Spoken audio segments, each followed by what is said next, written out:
Hi friends, എല്ലാവർക്കും PSC knowledge മിഷൻ്റെ പുതിയൊരു വീഡിയോയിലേക്ക് സ്വാഗതം. കൂട്ടുകാരാദ്യമായാണ് എൻ്റെ ചാനൽ കാണുന്നതെങ്കിൽ എൻ്റെ ചാനലൊന്ന് സബ്സ്ക്രൈബ് ചെയ്യണേ. നമ്മളിന്ന് പഠിക്കാൻ പോകുന്നത് നഴ്സറി ടീച്ചർ എക്സാമുമായി ബന്ധപ്പെട്ട ചോദ്യോത്തരങ്ങളാണ്. അതിൽ ആദ്യത്തെ ചോദ്യത്തിലേക്ക് പോകാം. 2021 സെൻസസ് പ്രകാരം 6 വയസ്സ് വരെയുള്ള കുട്ടികൾ ജനസംഖ്യയുടെ എത്ര ശതമാനമാണ്? ആൻസർ 9%. അടുത്ത ചോദ്യം, ഗർഭിണികൾ, പാലൂട്ടുന്ന അമ്മമാർ, കുട്ടികൾ എന്നിവർ ഗുണഭോക്താക്കളായ പദ്ധതിയുടെ പേരെന്ത്? ആൻസർ ഇന്ദിരാഗാന്ധി മാതൃത്വ സഹയോജന. അടുത്ത ചോദ്യം, കണ്ടെത്തൽ പഠനം എന്ന സിദ്ധാന്തം വിദ്യാഭ്യാസ രംഗത്ത് അവതരിപ്പിച്ചത് ആര്? Answer Jerome S Bruner. അടുത്ത ചോദ്യം, സ്നേഹസ്പർശം എന്ന പദ്ധതി ഏത് വിഭാഗത്തിൻ്റെ ക്ഷേമത്തിനായുള്ള പദ്ധതിയാണ്? ആൻസർ അവിവാഹിതരായ അമ്മമാർ. അടുത്ത ചോദ്യം, ഉപേക്ഷിക്കപ്പെടുന്ന കുഞ്ഞുങ്ങളുടെ സംരക്ഷണം ലക്ഷ്യമാക്കുന്ന പദ്ധതി ഏത്? Answer Swadhar scheme. അടുത്ത ചോദ്യം, തൊഴിൽ രഹിതരായ വിധവകൾ, അവിവാഹിതരായ അമ്മമാർ, വിവാഹമോചനം നേടിയ സ്ത്രീകൾ എന്നിവർ ഗുണഭോക്താക്കളായ പദ്ധതി ഏത് പേരിലാണ് അറിയപ്പെടുന്നത്? ആൻസർ ശരണ്യ. അടുത്ത ചോദ്യം, അന്തർദൃഷ്ടി പഠനം ഏത് മനഃശാസ്ത്ര പദ്ധതിയാണ് മുന്നോട്ട് വെച്ചത്? ആൻസർ ഗസ്റ്റാൾട്ട് മനഃശാസ്ത്ര പദ്ധതി. അടുത്ത ചോദ്യം, ADHD എന്ന് വിളിക്കുന്ന അവസ്ഥയിലുള്ളവരുടെ പ്രത്യേകത എന്താണ്? ആൻസർ കാര്യങ്ങൾ തുടർച്ചയായി ശ്രദ്ധിക്കാനോ അടങ്ങിയിരിക്കാനോ കഴിയാത്ത അവസ്ഥ. അടുത്ത ചോദ്യം, തൻ്റെ ആശയങ്ങളോ വികാരങ്ങളോ മറ്റുള്ളവരെ വാചികമായോ ലിഖിതമായോ അറിയിക്കാൻ കഴിയാത്ത ഒരാൾക്ക് ബഹുമുഖ ബുദ്ധി സിദ്ധാന്തപ്രകാരം ഏത് വിഭാഗം ബുദ്ധിയുടെ കുറവാണ് ഉണ്ടാകാനിടയുള്ളത്? ആൻസർ ഭാഷാപരബുദ്ധി. അടുത്ത ചോദ്യം, കുട്ടികളെ പഠിപ്പിക്കുകയാണ് വേണ്ടത്, ആരാണ് ഇങ്ങനെ സിദ്ധാന്തിച്ചത്? Answer JS Bruner. അടുത്ത ചോദ്യം, അനുപാതം പാലിച്ച് രൂപങ്ങൾ വരച്ചുണ്ടാക്കുന്നതിൽ മികവ് പുലർത്തുന്ന കുട്ടി ബഹുമുഖ ബുദ്ധി സിദ്ധാന്തം അനുസരിച്ച് ഏത് ബുദ്ധിമേഖലയിലാണ് മികവ് നൽകുന്നത്? ആൻസർ ദൃശ്യ സ്ഥലപര ബുദ്ധി. അടുത്ത ചോദ്യം, IQ ടെസ്റ്റിൽ ശ്രേഷ്ഠം എന്ന വിഭാഗത്തിൽ പെടാൻ ലഭിക്കേണ്ട സ്കോർ എത്ര? ആൻസർ 120നും 130നും ഇടയിൽ. അടുത്ത ചോദ്യം, നിരീക്ഷണം, യുക്തിചിന്തനം, ശ്രദ്ധ, ഗുണാത്മക ചിന്ത എന്നിവ ഏത് വികാസ മേഖലയുടെ ലക്ഷ്യമാണ്? ആൻസർ ഭൗതിക വികാസം. അടുത്ത ചോദ്യം, കാണുക, കേൾക്കുക തുടങ്ങിയവയിലൂടെ ലഭിക്കുന്ന അനുഭവങ്ങൾ ഓർമ്മയിൽ കുറച്ചു നേരം തങ്ങി നിൽക്കുന്നു. ഈ വിഭാഗം ഓർമ്മ ഏത് പേരിലാണ് അറിയപ്പെടുന്നത്? ആൻസർ സംവേദന സ്മരണ. അടുത്ത ചോദ്യം, സ്വന്തമായ നിലപാടുകളും ആദർശങ്ങളും പുലർത്തുന്നു, സ്വത്വ സ്ഥാപനത്തിനുള്ള ശ്രമങ്ങൾ നടത്തുന്നു. ഏത് പ്രായഘട്ടത്തിൻ്റെ സവിശേഷതയാണ് ഇവ? ആൻസർ കൗമാരം. അടുത്ത ചോദ്യം, ഒരേ അച്ഛനമ്മമാരുടെ കുട്ടികൾ ഒരേ അളവിലും ഗുണത്തിലും കഴിവുകൾ പ്രകടിപ്പിക്കുന്നവരായിരിക്കും. വ്യക്തി രൂപീകരണത്തിൽ ഏതിൻ്റെ സ്വാധീനത്തെക്കുറിച്ചാണ് പ്രസ്താവന? ഇത് ശരിയാണോ?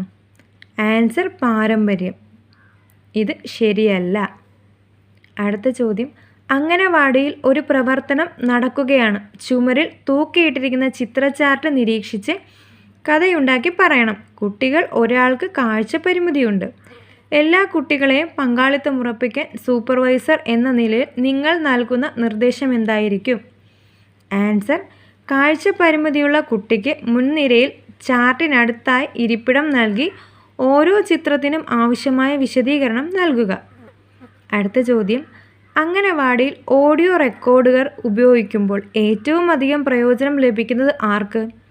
ആൻസർ കാഴ്ചശക്തി കുറഞ്ഞ കുട്ടികൾക്ക്. അടുത്ത ചോദ്യം, മഞ്ചാടി മണികൾ പെറുക്കിയെടുത്ത് എണ്ണാൻ ഇഷ്ടപ്പെടുന്ന കുട്ടി ഈർക്കിൽ കഷ്ണങ്ങൾ ഉപയോഗിച്ച് ഈ പ്രവർത്തനം ചെയ്യാൻ തൽപരനല്ല. ഇത് എന്തുകൊണ്ടാവും?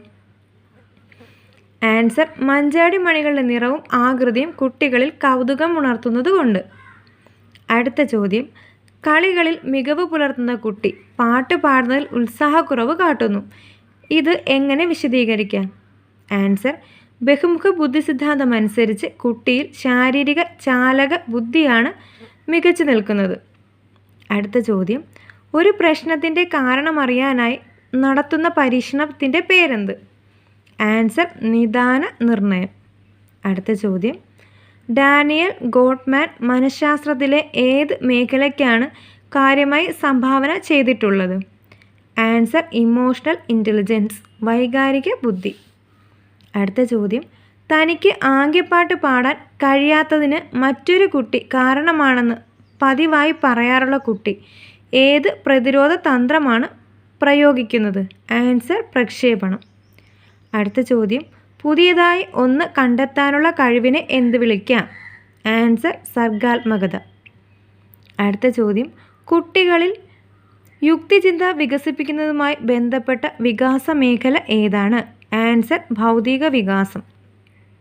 അടുത്ത ചോദ്യം, വസ്തുക്കളെ വലിപ്പത്തിൻ്റെ അടിസ്ഥാനത്തിൽ കൂട്ടങ്ങളായി വേർതിരിക്കാൻ എന്ന പ്രവർത്തനം അംഗനവാടി കുട്ടികൾ ചെയ്യുമ്പോൾ ഏത് സവിശേഷതയിലേക്കാണ് കുട്ടികൾ നയിക്കപ്പെടുന്നത്? ഗണിതശേഷി വികാസത്തിലേക്ക്. വസ്തുക്കളെ വലിപ്പത്തിൻ്റെ അടിസ്ഥാനത്തിൽ കൂട്ടങ്ങളായി വേർതിരിക്കൽ എന്ന പ്രവർത്തനം അംഗനവാടി കുട്ടികൾ ചെയ്യുമ്പോൾ ഏത് ശേഷിയിലേക്കാണ് കുട്ടികൾ നയിക്കപ്പെടുന്നത്? ആൻസർ ഗണിതശേഷി വികാസത്തിലേക്ക്. അടുത്ത ചോദ്യം, ഭക്ഷണം, വെള്ളം, വായു തുടങ്ങിയവ മനുഷ്യരുടെ ഏത് തരം ആവശ്യങ്ങളാണ്? ആൻസർ ശാരീരിക ആവശ്യങ്ങൾ. അടുത്ത ചോദ്യം, മുതിർന്നവരെ അനുകരിക്കൽ, പഠനം, കണിശമായ അച്ചടക്കം, കടുത്ത ശാസനകൾ ശിശുവികാസത്തെ സഹായിക്കുന്ന ഘടകം ഇക്കൂട്ടത്തിൽ ഏതാണ്? ആൻസർ പഠനം. അടുത്ത ചോദ്യം, വൈകാരിക വികാസം സിദ്ധിച്ച ഒരാളുടെ പ്രധാന ലക്ഷണമെന്ത്? ആൻസർ തൻ്റെയും മറ്റുള്ളവരുടെയും വികാരങ്ങളുടെ ദിശാഗതി നിർണ്ണയിക്കാനുള്ള കഴിവ്. അടുത്ത ചോദ്യം, ബുദ്ധിമാപന പരീക്ഷ IQ ടെസ്റ്റിൽ ഏറ്റവും ഉയർന്ന സ്കോർ നേടുന്നവർ ഏത് വിഭാഗത്തിൽ പെടുന്നു? ആൻസർ അതിശ്രേഷ്ഠം. അടുത്ത ചോദ്യം, അംഗനവാടികളിൽ നടക്കുന്ന പ്രവർത്തനങ്ങളിൽ നിന്നുളവാകുന്ന പ്രസ്താവന എന്താകും? ആൻസർ അനുഭവങ്ങളിലൂടെയാണ് കുട്ടികൾ തനതു ശേഷികൾ വളരുന്നത്. അടുത്ത ചോദ്യം, ശിശുവികാസത്തിൻ്റെ ഏത് ഘട്ടത്തിലാണ് കുട്ടികളെ അംഗനവാടികളിൽ പ്രവേശിപ്പിക്കുന്നത്? ആൻസർ ആദിബാല്യം. അടുത്ത ചോദ്യം, ശിശുവികാസത്തെ 4 ഘട്ടങ്ങളായി വിഭജിച്ച മനഃശാസ്ത്രജ്ഞൻ ആര്? ആൻസർ ജീൻ പിയാഷെ. അടുത്ത ചോദ്യം, പിയാഷെയുടെ ഘട്ടവിഭജന സിദ്ധാന്തമനുസരിച്ച് ആദ്യ ഘട്ടം ഏതാണ്? ആൻസർ ഇന്ദ്രിയ ചാലക ഘട്ടം. അടുത്ത ചോദ്യം, മനോസാമൂഹ്യ ഘട്ട സിദ്ധാന്തം അവതരിപ്പിച്ചതാര്? Answer Ericsson. കൂട്ടുകാർക്ക് എൻ്റെ വീഡിയോ ഇഷ്ടപ്പെട്ടുണ്ടെങ്കിൽ തീർച്ചയായും സബ്സ്ക്രൈബ് ചെയ്യണേ. താങ്ക്